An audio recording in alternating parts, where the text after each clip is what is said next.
The strange possession of Maria Talarico. Mysterious murders and deaths are nothing new.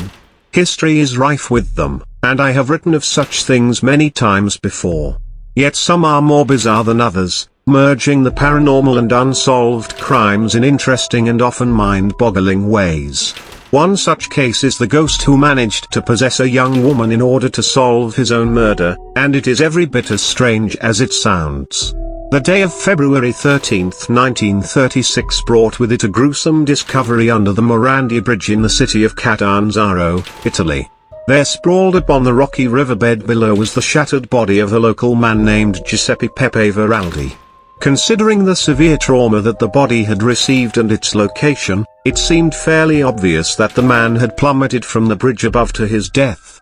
At the time there was no foul play suspected, and the authorities came to the conclusion that Veraldi had, for whatever reasons, chosen to end his own life on that bridge, leaping to his doom. The victim's family challenged this official explanation, saying that he had not been suicidal and vehemently denying that he would have killed himself, crying murder, but police held their stance and that was pretty much the end of that, although the death spurred no end of gossip and rumors as it made the rounds in the news before fading away.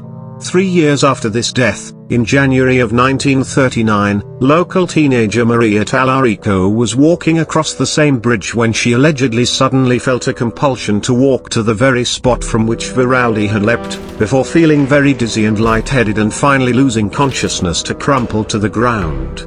Concerned passerby tended to the passed-out girl and had her brought home, where she slept for some time before things would get stranger still. When she awoke in bed, she wasn't her usual self, literally, as she began speaking in a low male voice and claimed that she was no longer Maria Talarico, but rather the dead man Veraldi, and not only that, he also began to ask to see his mother and demanded to have cigarettes and wine. This was very much unlike Maria, who was always a pure girl who never drank or smoked, and her alarmed family actually went about calling in Veraldi's mother, Caterina Veraldi, to come see what she thought about it all. When the mother arrived, she became convinced that this was the spirit of her dead son, and he even demonstrated the ability to write in Veraldi's handwriting. Things took a turn for the stranger when Pepe became quite somber and proclaimed that he had indeed not committed suicide, but had been murdered in cold blood by a group of his own friends, beaten and thrown to his death from that bridge years before. The girl then supposedly ran out of the house all the way to the bridge and lay down at the exact spot where she had fainted to pass out again when Caterina implored him to stop tormenting the young girl.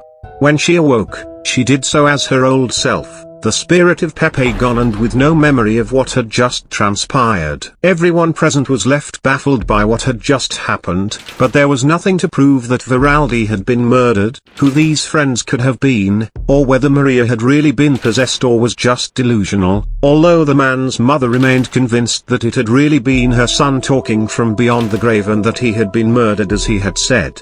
The whole odd affair would be mostly forgotten until 9 years later, when Veraldi's mother one day received a letter in the mail that would propel the case into the truly eerie.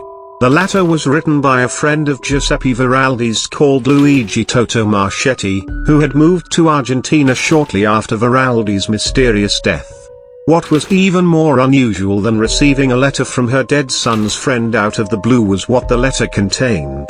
In it, Marchetti claimed that guilt had gotten the better of him and laid out a full confession to killing Veraldi, telling a tale of falling into a jealous rage over a woman and killing him along with the help of 3 others, just as Maria had said in her trance. It turned out that Marchetti had recently died, and that the letter had been left among his things with the expressed instructions to have it mailed to Caterina in the event of his death, as well as requesting that all of his money and belongings be bequeathed to her as reparation for his vicious crime.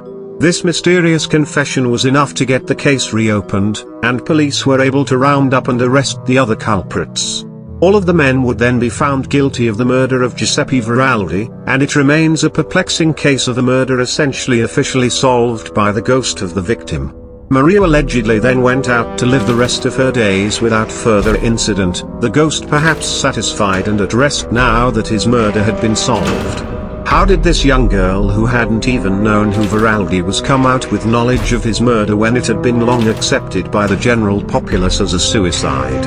How had she known the spot he had jumped from off that bridge? Was this all a lucky guess or a hoax of some sort?